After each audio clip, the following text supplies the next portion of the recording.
Юля с детства обожала собак и часто вспоминала овчарку, своих родителей.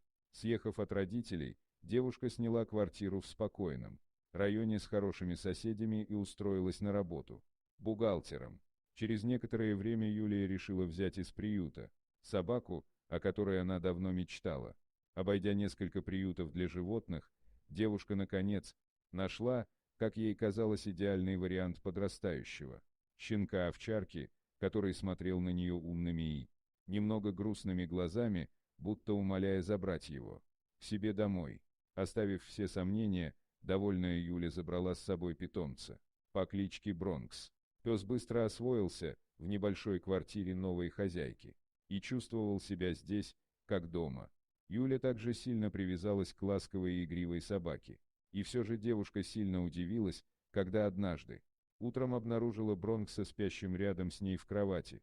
Конечно, Юля согнала питомца со своего спального места, вот только следующие несколько дней повторялось то же самое. Проснувшись утром, девушка обнаружила, что пес спал рядом с ней. Как бы девушка ни старалась объяснить животному, что его место на пушистом коврике у порога, ситуация не менялась, а ударить питомца, чтобы отучить его от столь дурной привычки, у хозяйки не хватало духа. Юля сильно привязалась к своему новому мохнатому другу и в итоге смирилась с его странной, но такой милой привычкой. Все шло хорошо, а новые заботы, которые появились у девушки по уходу за лохматым питомцем, были ей только в радость. Вот только через пару недель Юля начала замечать, что она стала просыпаться совершенно обессиленной и никак не могла сползти с кровати, хотя всю свою жизнь девушка легко вставала даже без будильника. Сначала Юля не обращала на это внимания, решив, что дело в монотонной рутинной работе, которая, честно говоря, не вызывала у нее большого энтузиазма. Но с течением времени самочувствие девушки все ухудшалось, а противная слабость стала ее постоянным спутником. Поэтому Юля решила выделить время и сходить к врачу. Доктор осмотрел девушку, назначил ей несколько анализов. Вот только медицинские исследования ничего особенного не выявили, что позволяло бы поставить определенный диагноз. Расстроенная Юля рассказала врачу о своем питомце, который с недавнего времени взял привычку спать в одной кровати рядом с ней.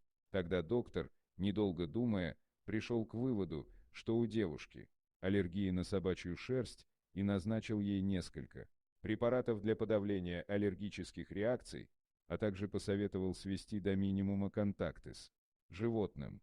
По возвращению домой обеспокоенная Юля последовала совету специалиста, начала пить таблетки и постаралась настойчиво объяснить Бронксу, что его место на коврике у двери.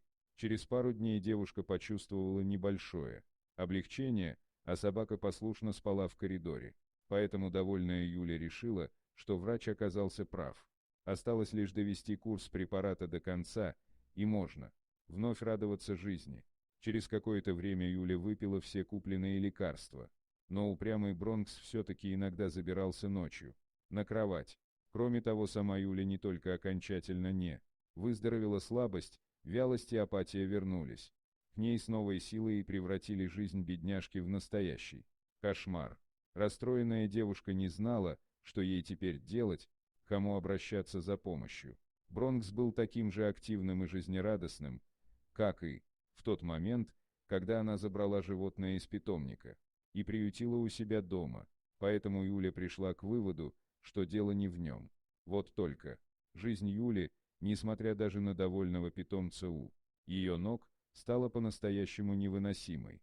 Девушке даже пришлось взять на работе отпуск за свой счет, так как мысли постоянно путались в ее голове, и она никак не могла сосредоточиться на своих обязанностях. Когда Юля уже совершенно отчаялась и с ужасом думала, что у нее может быть смертельная болезнь, к ней в гости зашел приятель, который работал ветеринаром. Увидев печальное состояние хозяйки, узнав, что все это началось после приобретения Бронкса, знакомый настойчиво посоветовал Юле привести собаку в его ветеринарную клинику, чтобы подтвердить или опровергнуть возникшие у него подозрения. Ситуация девушки была безвыходной, поэтому ей пришлось последовать совету ветеринара. Однако при внешнем осмотре Бронкса ничего не удалось обнаружить, поэтому у пса взяли несколько редких и довольно дорогих анализов, результатов которых пришлось ждать целую неделю. Эта неделя показалась ослабшей до невозможности Юли настоящим адом, а когда наконец раздался звонок от знакомого ветеринара, она сразу же взяла трубку.